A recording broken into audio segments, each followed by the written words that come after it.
So if you want to really think about the concept of organizational culture, I think it's easiest to go home in our minds and think about the way we were raised. If you think about how you learned what's right and wrong, what's acceptable behavior, what do we value, what are our belief systems, all of these behavioral standards that we learned from our families became just how we do things. It wasn't questioned. And when you think about culture in organizations, it's exactly the same thing. The family we create are the people that we allow to come into the organization. And when that organization feels like family, you get that positive outcome that everybody does love coming to work because it feels so friendly and happy to be there. When we are leaders who empower our teams, who bring out the best in our teams, that's when we're going to get the most authentic and consistent customer experiences. So if you want to maintain consistency in your customer experience standards, in your employee experience standards, the only way you will get that is by actively managing them, continuing to teach, coach, reprimand, reward, recognize behavior. You have to be on top of it.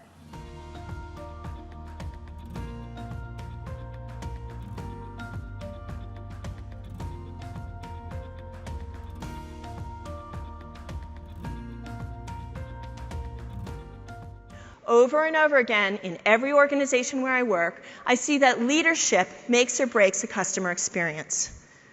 Leaders are responsible for setting the tone in the work environment, and they're responsible for setting clear expectations and holding people accountable to them. And without that leadership, it's really hard to create a great customer experience. When I wrote my dissertation, I really believed that the core competence of this organization was in hiring. That what they did so well was bringing in the right people, and then the rest just kind of took care of itself. But in 2009, we had a very interesting natural experiment that occurred that proved me wrong. What happened was that in 2009, we opened 4 concessions at Citi Field, where the New York City Mets play. And because a large food service provider already had a contract with the Mets, we were going to have to use their employees in our 4 concessions.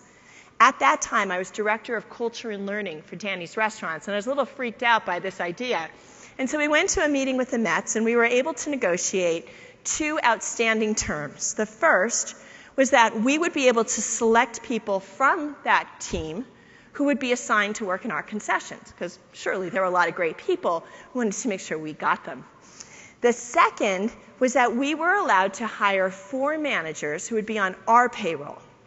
And those managers would lead the day-to-day operations of the business. So they were essentially Union Square employees. Well, the Mets agreed to this, and then we went and we selected employees, and we trained them, and Danny spoke with them. We did everything we always do for new employees. We hired those managers. And on the opening day, 2009, someone didn't get the memo, because the employees who showed up to work in our concessions we had never seen before, and those employees we trained were scattered all over the stadium. What do we do? How's this possibly going to work? How can we deliver a great customer experience if those employees haven't been trained in how we define a great customer experience?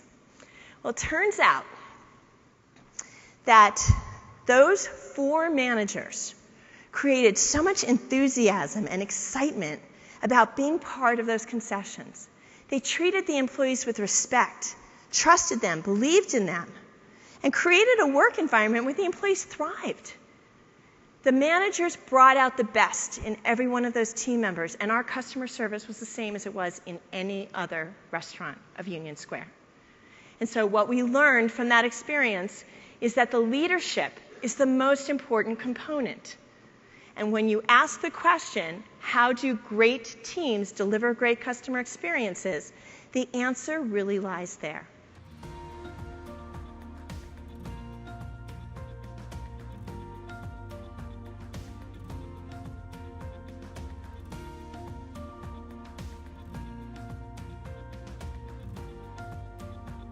Accountability is so critical in organizations because if leaders are not upholding the standards over and over again and continually reminding teams of what those standards are, then we see the standards start to creep. Think about it for a moment at home. I have a 17-year-old daughter. She's actually here in the room with me today, and I'm going to embarrass her a little bit right now. When Grace comes out of her room on a Friday night, I'm evaluating the outfit she wants to wear when she goes out with her friends. Now, Grace loves fashion, and she's always got a great outfit on, but every now and then, she's pushing the boundary on what I'm comfortable with. And so when that happens, I have two choices. I can either think, oh, it's Friday night, I just want to go and relax, turn a blind eye, or I can say something, which I know will provoke a conversation or possibly a fight. What do I choose? What do you choose as parents when you're faced with those kinds of conflicts? Well, we all know what happens when we turn the blind eye, right? Next Friday night, she's wearing the same thing or something even more pushing the boundaries on what I'm comfortable with. And if I say something, she'll say, but Mom, you let me wear that last week. That is how the standards start to creep. And if we turn a blind eye week after week, we wake up 2 months later and we're saying, what the heck happened here? The standards have completely changed. This is not what I wanted to see. And at work, when we turn that blind eye and we're not saying something and we're not saying something, we wake up one day with a completely new standard of behavior that is not what we intended at all. The culture of an organization is defined by behavior, the behavior that we tolerate. So whatever behavior you are tolerating is what defines your culture. Whatever behavior you ignore, you condone. You're saying it's okay. You can behave that way.